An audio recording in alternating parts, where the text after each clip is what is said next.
and welcome to Narayana IS. I am Pratik, your faculty for Daily News Analysis. Now, continuing with our tradition of Daily News Analysis, we shall be discussing 5 important topics from the Hindu and the Indian Express. So, let's have a quick brief of the topics that we shall be discussing for the day.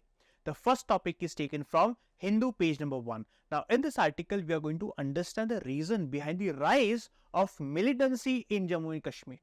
Now, given that the militancy is on the rise, we need to understand the reasons and we also need to discuss the solution way forward to prevent such terrorist attacks. The second article is taken from Hindu page number 1. Now, in this article, we are going to discuss reservation in local jobs. Why? Because the Karnataka government has made a law whereby 50% of the jobs will be reserved for locals at the management level. The third article we have taken from Indian Express page number 13. Now, as Byju has failed to pay the dues to BCCI, we are going to understand the reason why BCCI has filed a petition before National Company Law Tribunal. So, we'll understand about the National Company Law Tribunal and Insolvency and Bankruptcy Code. The fourth article we have taken from Indian Express page number 9. Now, in this article, we are going to understand two schemes. One is the SHRI and the second one is the Samagra Shiksha Abhiyan. The fifth article we have taken from Indian Express page number 9. Now, in this article, we are going to understand about the Chandipur Virus Infection and its symptoms. So, these are the 5 articles that we shall be discussing in today's session. And finally, we shall be discussing few practice questions so that you understand the type of questions that can be asked in the UPSC examination. So, let's get started. Students, the title of the first topic is 4 soldiers, policemen killed in Doda encounter. Now, in this article, though the article has given or provided details about how the attack took place, but in this article, what we are going to discuss is the reasons behind the rise of militancy in Jammu and Kashmir. Because a question can be expected in the UPSC examination. Why? Because of the increasing number of militancy cases in Jammu and Kashmir. And you can map this particular topic under GS paper. It should be your GS paper 3. Right, so linkages between development and spread of extremism and role of external and non-state actors in challenging our country's national security. Now, a previous question was asked in the year 2017. The question was, the scourge of terrorism is a grave challenge to national security. So, here you need to highlight the reasons behind terrorism and a way forward or solution or the steps the government of India can take to prevent terrorist activities. Now, what is the context? The context is that the number of terrorist incidents is rising or increasing. But here, what we witness is a significant shift in the pattern of violence. What is a significant shift? Now, previously, the terrorist attacks or much of the terrorist attacks used to happen in the Kashmir Valley. But now this has been shifted to the Jammu region. So, Jammu region is a relatively peaceful region. Now, this region is also witnessing increasing number of terrorist activities. This is the context. I hope you understood the context. Now, these are some of the notable incidents recently that have taken place in the Jammu region. So, you can mention these examples in your mains answer. Now, let us try to understand the reasons behind the rise of terrorism in Jammu and Kashmir. This is very, very important to understand because what I feel or what I understand is that UPSC might ask a question on Jammu and Kashmir, especially in the internal security subject in GS paper 3. The first reason is strategic shift by the terror groups. Now, students, after the abrogation of Article 370, right? We somehow had this hunch that Pakistan might do something in the Kashmir region. That's the reason we deployed a large number of troops in the Kashmir region. But somehow the deployment of troops in the Jammu region was inadequate. Why? Because we thought that Pakistan might disturb the Kashmir Valley, but the terrorists are attacking Jammu region, which is relatively less guarded by the Indian Army. This is one reason. The second reason is the geopolitical factor. Now, given our tensions with China along India and China border, especially the line of actual control, we have deployed our troops along the India-China border and India-Pakistan border. So much of the troops that India has deployed is along the India-China border and India-Pakistan border, and that's the reason we did not deploy adequate number of troops in the Jammu region, and that's the reason the terrorists are trying to take advantage of this situation. This is the second reason. The third reason is, the reason why they are targeting Jammu region is because once they capture Jammu, they can easily make inroads in our country. So it's a gateway for our country. What? Jammu is a gateway for our country. This is the third reason. Fourth, the terrorist group students, they are using sophisticated, which means modern technologies. For example, they are using Chinese-made communication equipment and the modern weapons which the American and the NATO forces had left behind in Afghanistan. So they are using these modern weapons to attack the regions in our country, especially the Jammu region. This is the fourth. Fifth, lack of ground intelligence. Now students, no matter how technology evolves over a period of time, no technology can ever replace human intelligence. Now here, the ground intelligence that we used to get in the 90s or 2000 is on the wane, is declining. And that's the reason we are not in a position to get the intelligence so that we can undertake the counter-insurgency or terrorism operations. Right? So that's the reason the interception is becoming difficult. Why? Because of the lack of ground intelligence. The next is involvement of local elements. Now, because of the grievances the local people have against the government of India, the local people are supporting the terrorist people or terrorist individuals who are coming from the Pakistan occupied Kashmir because of the grievances they have with the government. The next is lack of development. Now, poverty, unemployment, underdevelopment, these are the fertile ground for anyone to get attracted towards the extremist ideas. Now, because of lack of development or underdevelopment, the people who do not have jobs, they easily fall prey to the extremist ideologies. So, these are, thus we have discussed 7 reasons. You can mention 4 to 5 reasons in your answer. So, these are 7 reasons because of which the terrorism in Jammu Kashmir is on the rise, right?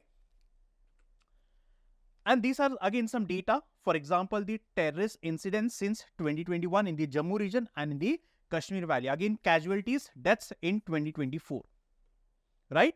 So, out of 43 terror attacks, 20 attacks have taken place in Jammu, right? The most significant being the Kathua and the Risi bus attack. Now, how should be the government of India's approach to deal with terrorism? One, we have to enhance our security. How do we enhance? By deploying more number of troops, not only in Kashmir, but also in the Jammu region.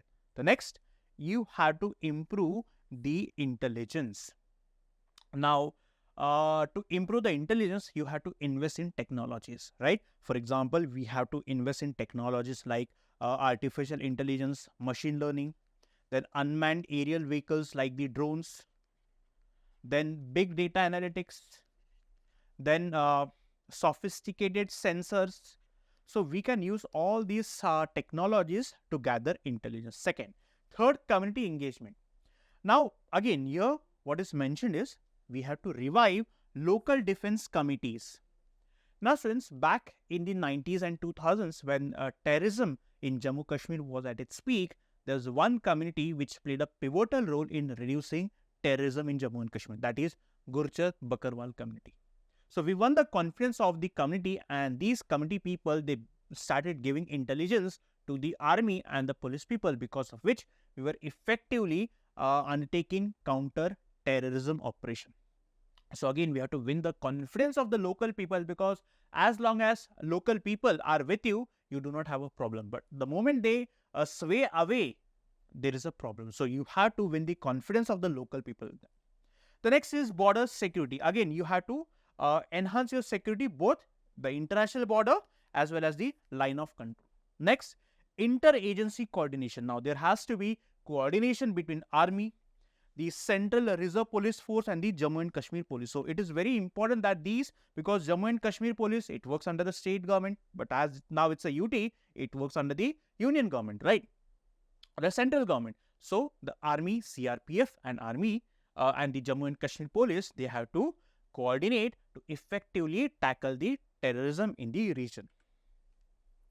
And these are some of the initiatives the government of India has undertaken. For example, revocation of Article 370, Shimla Agreement of 1972, which was signed post the 1971 India-Pakistan War, confidence building measures like we started bus service from Delhi to Lahore, then Kufa Declaration, dialogues were resumed between India and Pakistan, Parwa scheme where subsidy was given to air cargo transport of perishable goods from Jammu and Kashmir, Himayat training and placement program, Udan skill initiative, Nai Manzil program for school dropouts or madrasa educated youth for mainstream education and employment. Then Ustad scheme, again here skills are getting upgraded and training is provided to the minority communities, panchayat level youth clubs, that is engaging youth in the development process. So these are some of the initiatives. You can mention 4 to 5 initiatives in the exam. These are very easy to understand.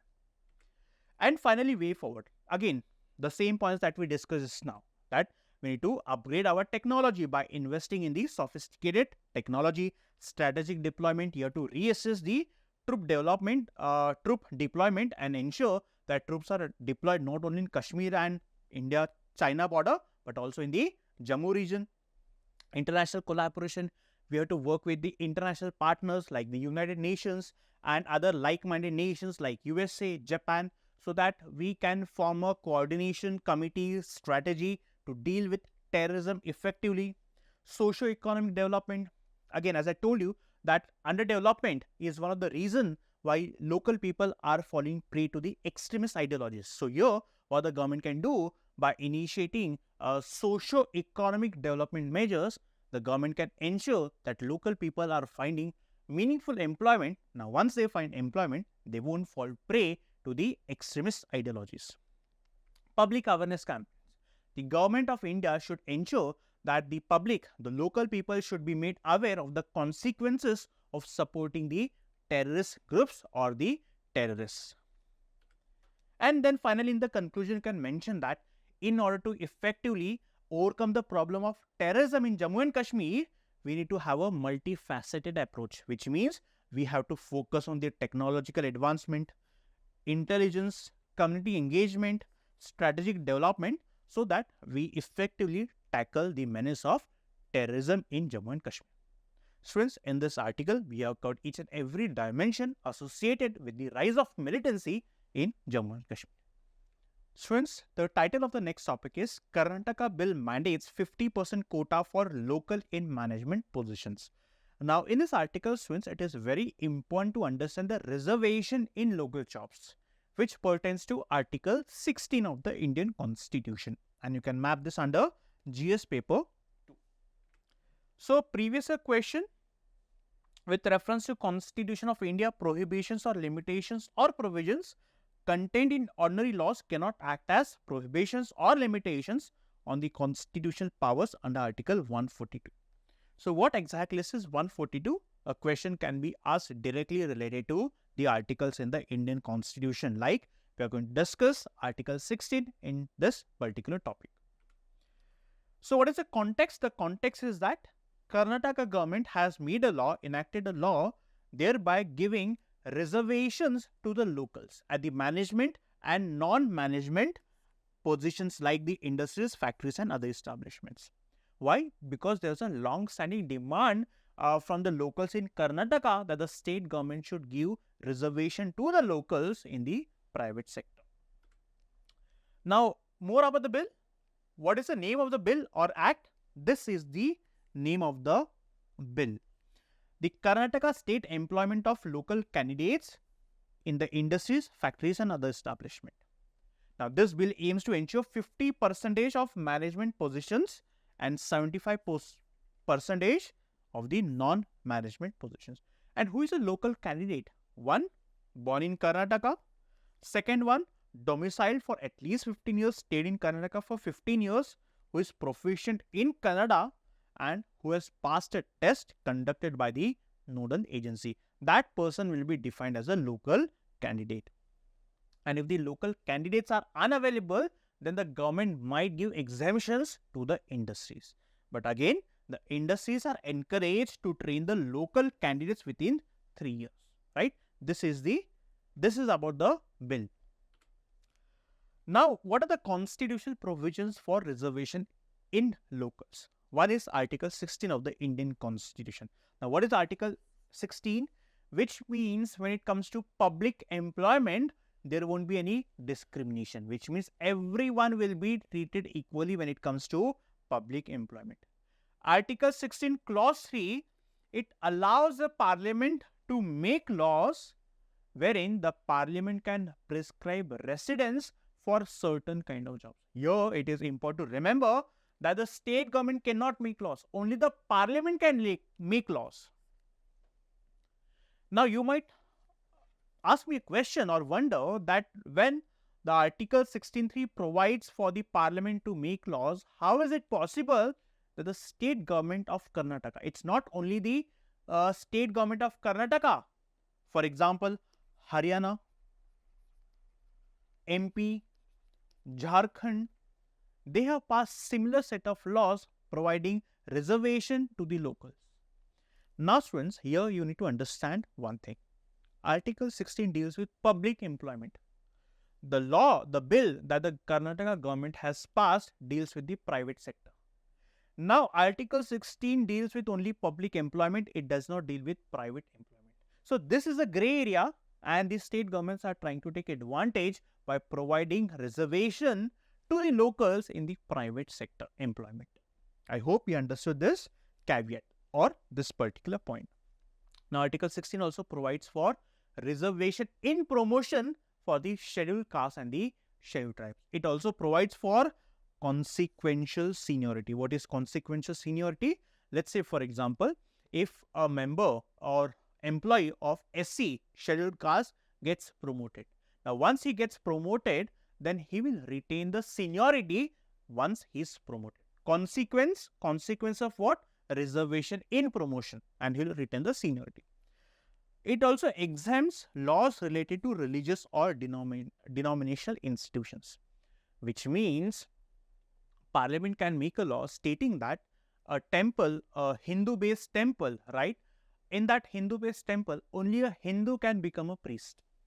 Such law the Parliament can make. You cannot say that the temple is discriminating on the ground of religion. So, such exemption is allowed under Article 16. This is Article 16 in brief. Now, why does the Constitution prohibit reservation based on domicile in the public employment? See, friends, we live with the idea of unified Indian citizenship, which means we believe that we are part of India. Once we are part of India, we should have the freedom to go to any place that we want. We have the freedom to free movement, which means there should be no restriction on the movement of people, right? Why? Because we all belong to this one country, that is India. So, wherever opportunities are available, you can go to that place and avail the opportunity. And this concept of single citizenship was designed to prevent regionalism and promote national integration. But are reservations not granted on other grounds such as caste? We know that reservations are granted on the basis of caste. Here, to understand that the Constitution acknowledges two key aspects of equality. One, non-discrimination among equals. The ones who are equals, there won't be any discrimination among the equals. The ones who are not equals, the Constitution or the state will help a person who is socially and educationally backward so that he can be uplifted, and the Indian state will try to create a level playing field, right? So, among the equals, there will be no discrimination. But the ones who are not equals, the one who is unequal or the one who is socially and educationally backward, the state will help that person so that a level playing field be established. I hope you understood this point and concept.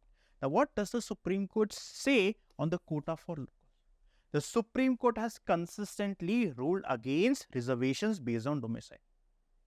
For example, in the year 1984, the Supreme Court expressed concern about the sons of the soil, which means providing employment only to the locals, but did not provide a definitive ruling. But in the year 2002, the Supreme Court struck down domicile-based preferences in the state of Rajasthan.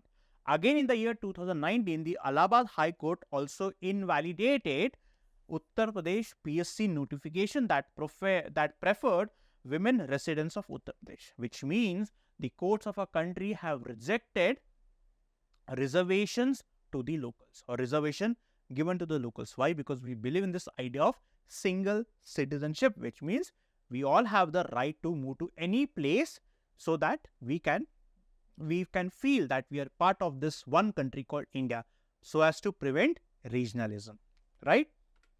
Now let us try to understand the arguments in favor and against. One is in favor. Now, providing reservation to locals will actually prevent exclusion. The quotas to locals can ensure that socially and educationally deprived sections are not excluded. They are also included in the employment opportunities. The first point, equal opportunities. Now, like the public sector, wherein in public sector reservations can be given, similarly, private sector jobs should also ensure equal opportunities to all the sections of the society. Second point, avoiding encroachments. Now, providing reservation to the locals will help prevent the privileged groups from monopolizing job opportunities under the guise of meritocracy. So here we see that these are the points which suggest the government to provide reservations to the locals. Now, reservations or arguments against providing quota in the private sector. It is against equality and meritocracy.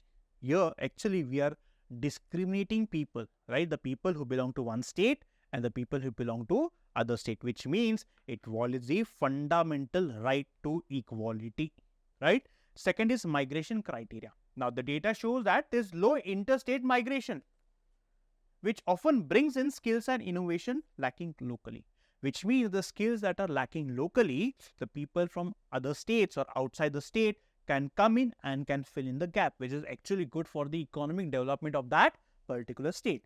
Then, economic efficiency. Free movement of labor helps balance uneven economic development across states.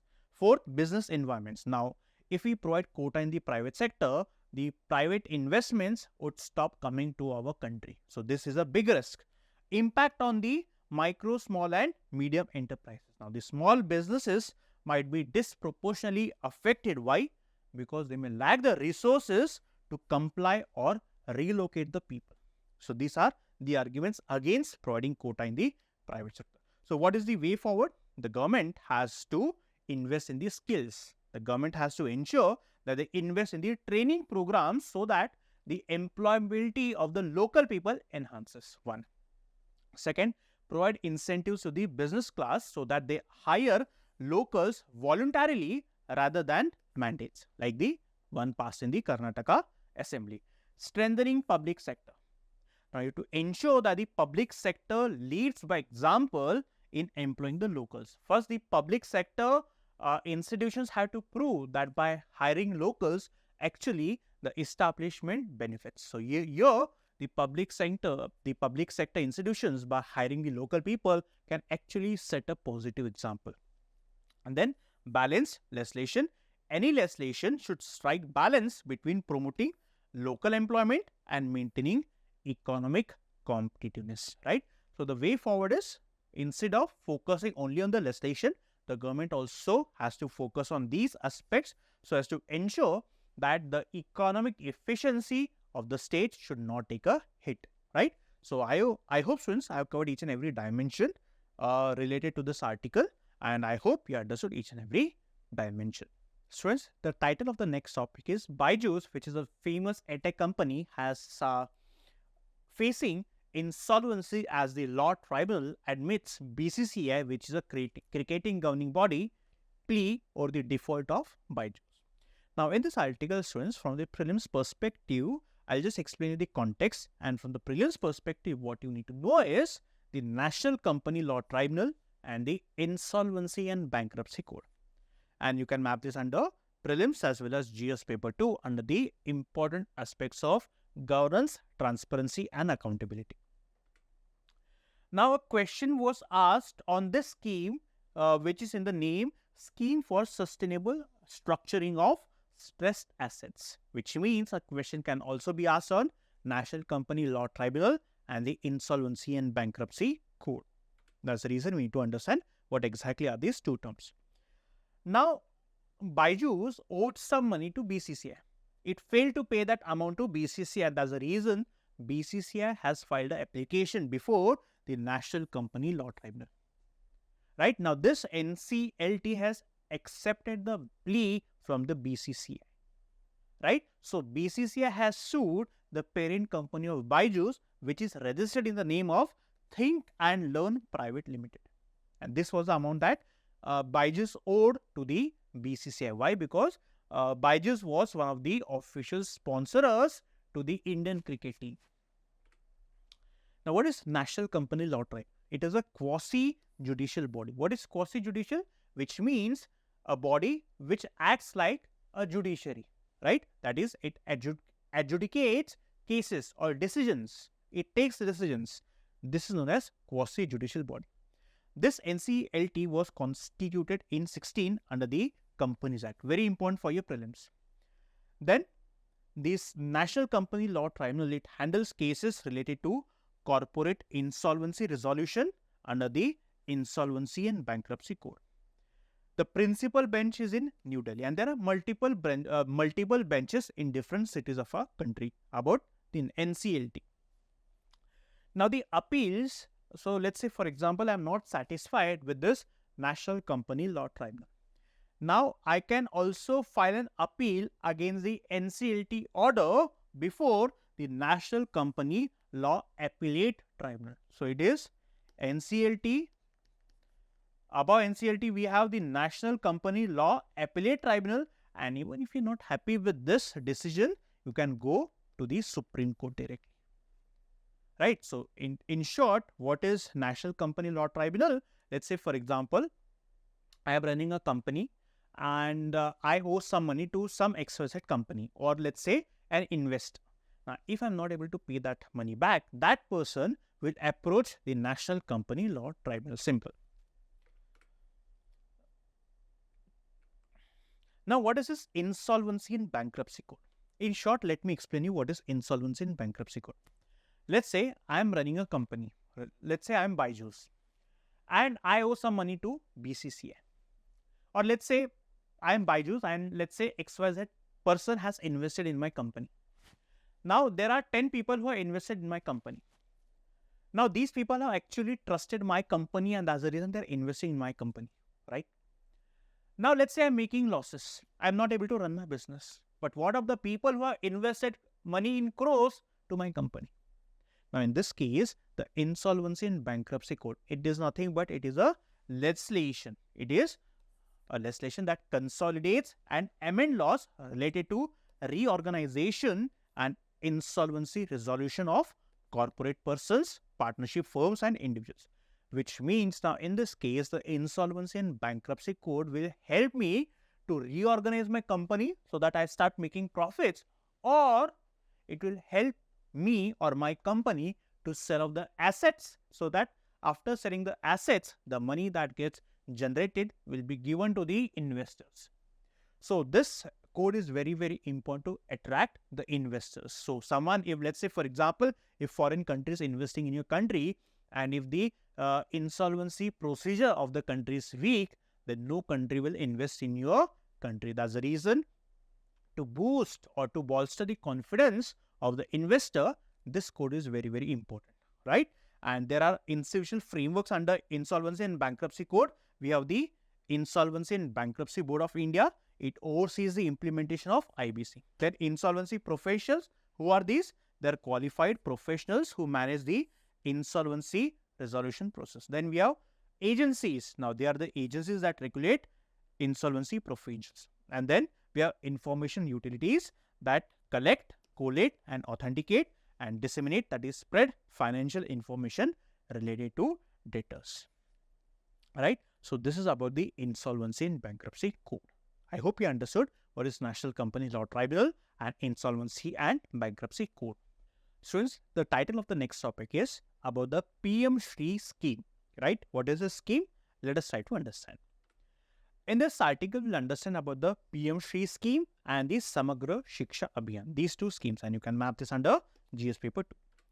So this was a question asked in the year 2017 on the Unnat Bharat Abhiyan. So similar set of question can be asked on the PM-SHRI scheme as well. So what is the context? The context is that the Education Minister or the Education Ministry has stopped the disbursement of funds, giving the funds under the Samagra Shiksha Abhiyan to 3 states, Delhi, Punjab and West Bengal. Why? Why has the Education Minister stopped giving the funds to these states? Because these 3 states did not participate in the PM-SHRI scheme. These 3 states are stating that they are running a similar set of scheme or similar scheme like the PM-SHRI scheme in their state. That's the reason they do not want to participate in the scheme. West Bengal says that they are not happy with the prefix PM. Why? Because of the enmity or because of the clash the Chief Minister of West Bengal and the Prime Minister of country have.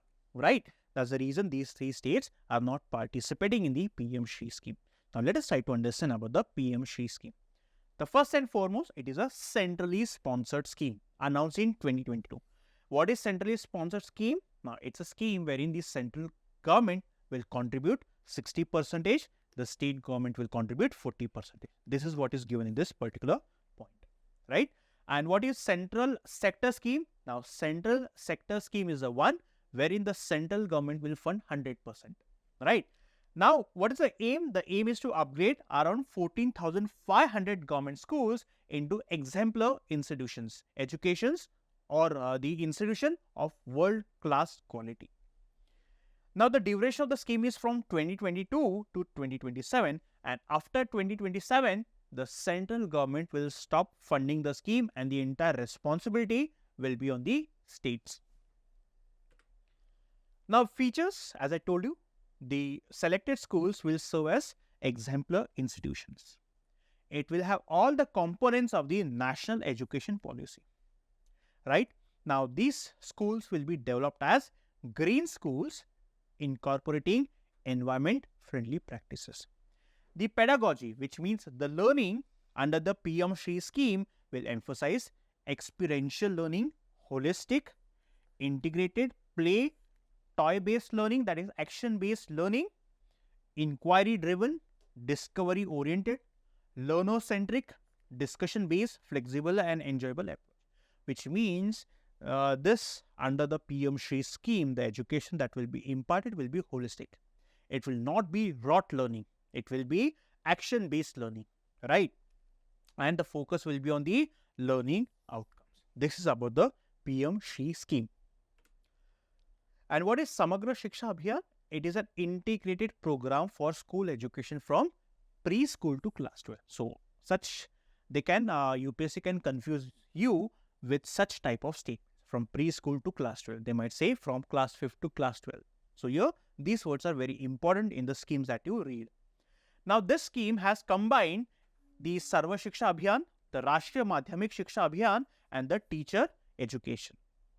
And it aligns with the Sustainable Development Goal number 4 and the National Education Policy, focusing on equitable and inclusive education, right? So, this is about the PM-SHRI scheme and the Samagra Shiksha Abhiyan. That's it.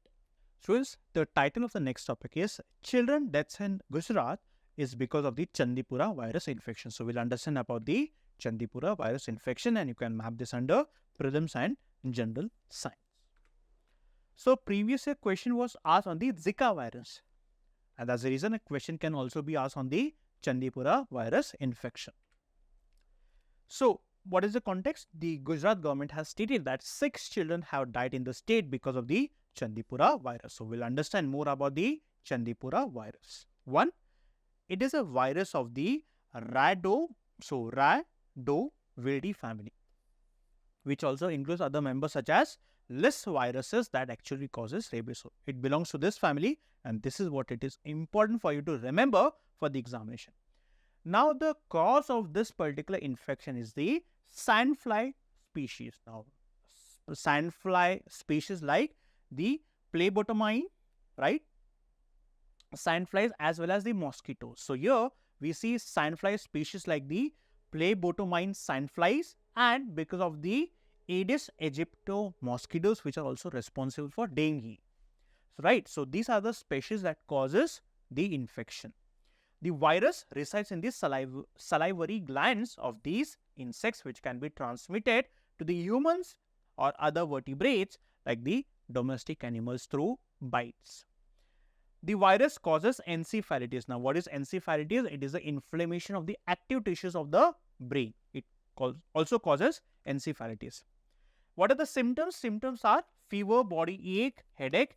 It can also then progress to the altered sensorium and the seizures, and also leads to encephalitis. Other symptoms include respiratory distress, bleeding, as well as diarrhea. So these are the symptoms. So please do remember the symptoms. I am not saying that remember each and every symptom, but remember a few important symptoms like fever, headache, and body ache, because such type of symptoms can also be asked in the UPSC examination. And which are the worst affected regions? Now, this was first identified in 1965 in the Maharashtra state. Then Maharashtra, Gujrat, and Andhra Pradesh are the states now affected because of this infection called Chandipur virus, right? And this remains largely endemic to our country only. So these are the points that you need to remember when it comes to Chandipur virus infection for your prelims examination. That's it. Okay. Students, now it's time to discuss few questions. Now, in order to understand, if you understood all the 5 topics that we have discussed, going through these questions is very, very important. So let us start with few questions, practice questions. The first one is regarding Article 16. The state can make provisions for reservation in promotions with consequential seniority for SC and ST. Yes, this is what we discussed in the first or the second topic. Second, the state legislatures have the power to prescribe residence. No, it is the parliament who has got the power to prescribe residence as a criteria for public employment. This one is incorrect. Option A is the correct answer. The second statement about the PM-SHRI scheme, it was announced in 2022 and aims to upgrade at least 14,500 schools into exemplar institutions to showcase the implementation of national education policies. And this is what we discussed. The budget is 27,000 crore from 2022 to 2027, and the central government will bear 60%, state 40%. Yes. The Samagra Shiksha Abhiyan combines these schemes. Yes. This is what we discussed, right? The fourth, the PM-SHRI scheme, selected schools will only focus on, no, it won't focus on traditional methods. It's going to focus so as to make the education institutions into exemplar institutions. That is, it will be based on the learning outcomes. It will be based on action-based learning, right? The holistic understanding. So this one is incorrect. So 1, 2, 3, option B is the correct answer for question number 2. Now, the third one is about the National Company Law Tribunal. It was constituted in 16 under the Companies Act. Yes. It handles cases related to corporate insolvency resolution process under the IBC code. Exactly. The principal bench is located in wrong. It is located in Delhi, right? So this one is incorrect. Appeals against NCLT orders can be made to the NCLAT. Yes. So 1, 2, and 4. Option B is the correct answer for question number 3. Now this is about the Insolvency and Bankruptcy Code. This IBC consolidates and amends laws related to reorganization and insolvency resolution of corporate persons, partnership firms, and individuals. Information utilities are responsible for managing the insolvency note. Information utilities, they only collect and collate and disseminate the information, right? So this one is incorrect. The third statement, the Insolvency and Bankruptcy Board of India is the regulatory body. Exactly, right? Then the fourth statement, the NCLT is the adjudicating authority for companies and LLPs. Yes, this one is also correct. So here 1, 3, and 4, option C is the Correct answer for question number 4. Now this about the Chandipur virus. It is caused by a virus belonging to the same family as rabies virus. Yes.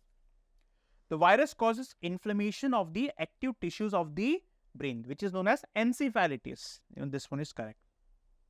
This infection has largely remained endemic to central India. Even this one is correct, which means option D is the correct answer for question number 5. Now let us discuss a means practice question. The question is, discuss the reasons behind the recent surge in militant attacks, right? What measures should the government adopt, right? This is the question. Now in the introduction, you have to mention that there is a significant shift in the pattern of terrorist attacks in the Jammu region of the Jammu and Kashmir. And then you have to give a few data, few facts about the point that we are mentioning, right? That is, we can mention about the number of terrorist activities and the number of deaths. Now, in the body, you can mention the reasons behind. For example, the strategic shift by the terror groups, right? Now, Indians have strengthened security along the India-Pakistan border and India-China border. So, the terrorists are trying to take advantage.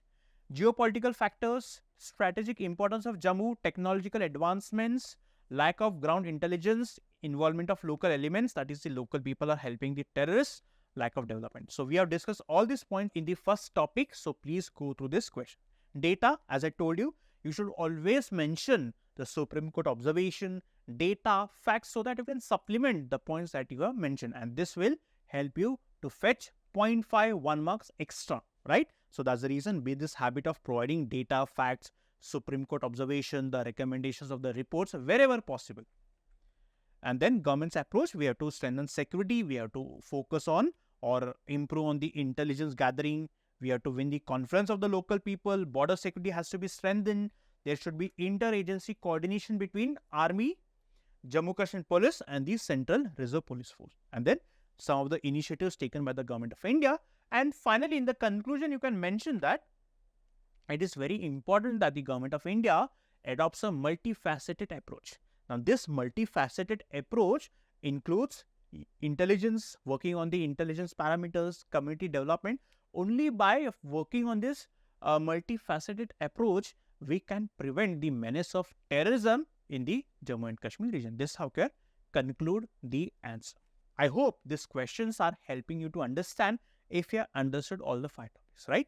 So again, make sure that you are listening to the videos or the topics carefully so that you are in a position to address the type of questions the UPSC might ask in the examination. So that's it from the daily news analysis session. If you want us to continue with our DNA session, then please do like, share and support Narayana IAS. Thank you so much.